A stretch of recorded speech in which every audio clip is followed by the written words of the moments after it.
Selamat pagi, Salam.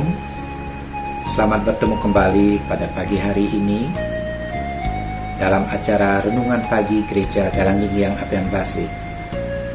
Sebelum kita melakukan aktivitas kita pada pagi hari ini, mari kita membaca dan merenungkan firman Tuhan. Namun sebelumnya, mari kita datang pada Tuhan di dalam doa. Mari kita berdoa. Bapa yang di surga, Bapa yang penuh kasih, kami datang kepadamu di dalam nama Juru Selamat kami, Yesus Kristus. Pada pagi hari ini kami bersyukur atas kebaikan Tuhan yang selalu ada dalam hidup kami, dan juga penyertaan Tuhan sepanjang malam, sehingga pada pagi hari ini kami menerima hari-Mu yang baru dengan kekuatan yang baru.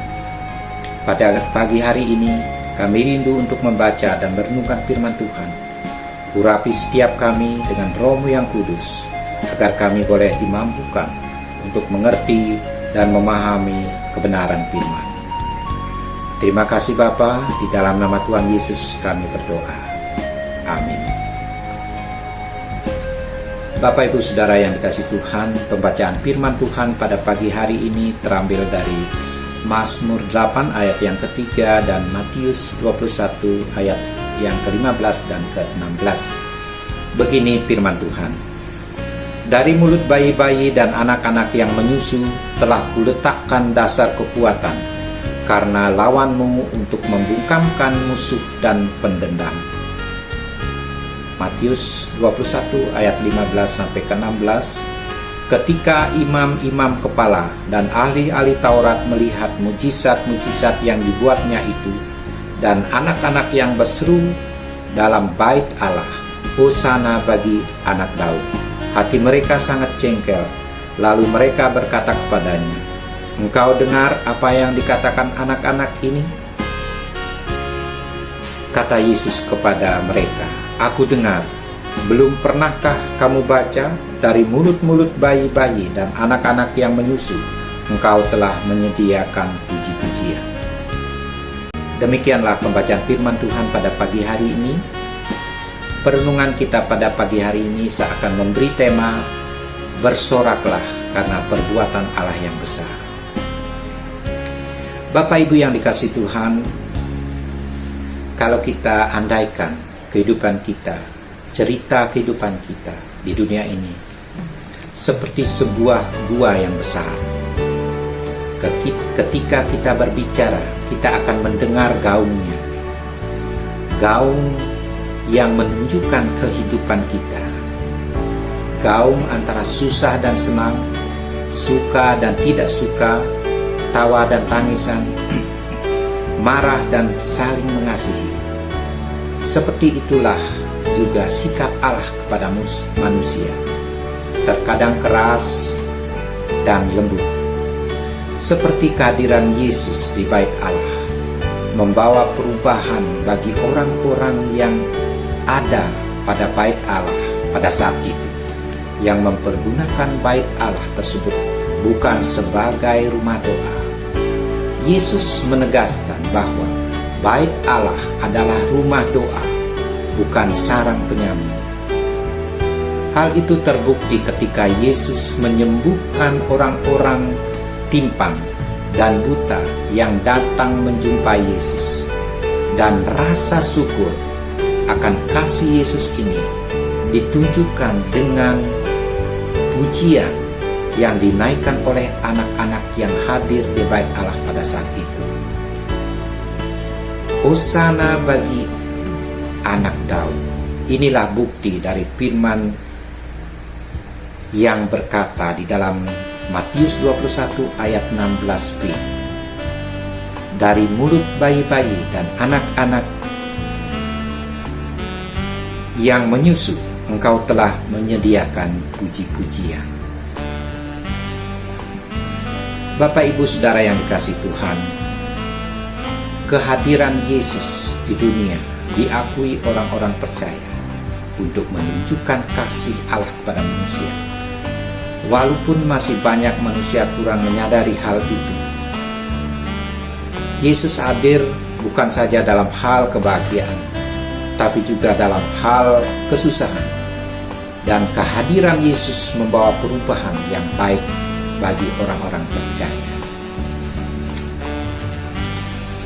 Kuasa Yesus mampu menyelesaikan setiap perkara manusia yang tidak mungkin menurut dunia, tetapi terhadap Yesus semua bisa terjadi.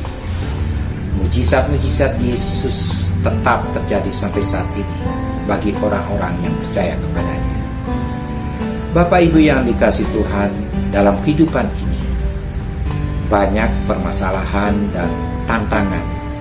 Ketika permasalahan itu semakin berat yang kita rasakan dan kita alami, baru kita sadar untuk menjumpai Yesus Sang Penolong.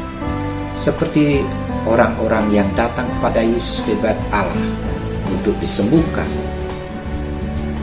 Walaupun perbuatan Yesus akhirnya membuat para imam-imam jengkel karena puji-pujian, rasa syukur yang diserukan oleh anak-anak.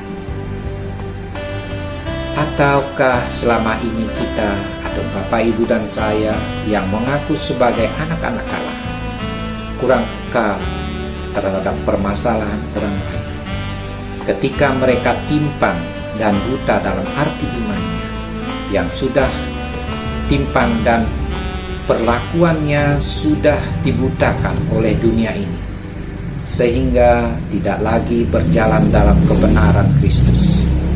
Perlu pertolongan, penguatan dari kita sebagai orang percaya, atau malahan kita juga yang selalu merasa jengkel ketika kita melihat orang-orang memuji Allah dengan kesaksian-kesaksian hidupnya. Oleh sebab itu, jauhkanlah pemikiran negatif kita pada orang lain, dan pujilah Allah dalam kehidupan kita, tidak hanya melalui mulut kita, tapi perbuatan kita. Nyanyian atau pujian adalah ungkapan jiwa kita. Melalui nyanyian bisa kita rasakan, melalui nyanyian bisa menghilangkan kekhawatiran dalam hidup kita. Seperti bangsa Israel dalam menghadapi orang-orang Kanaan di Yeriko, begitu juga Daud yang sangat bersyukur atas pertolongan Allah yang diungkapkannya dalam nyanyian. Anak-anak yang bersyukur atas perbuatan Yesus di bait Allah juga mengungkapkan dengan pujian. Oleh karena itulah, janganlah kita malas untuk memuji Yesus dalam kehidupan kita, karena hanya Dialah yang layak untuk kita sembah dan puji, baik dari hati, mulut, terlebih dalam perbuatan kita. Tuhan Yesus memberkati kita. Mari kita berdoa. Bapa yang di surga, Bapa yang kami sapa di dalam anak-Mu Yesus Kristus, kami bersyukur pada pagi hari ini atas kebenaran firman-Mu yang sudah boleh kami dengar. Biarlah firman-Mu selalu menjadi terang dalam hidup kami dan selalu menjadi tuntunan di setiap kami menjalani kehidupan ini.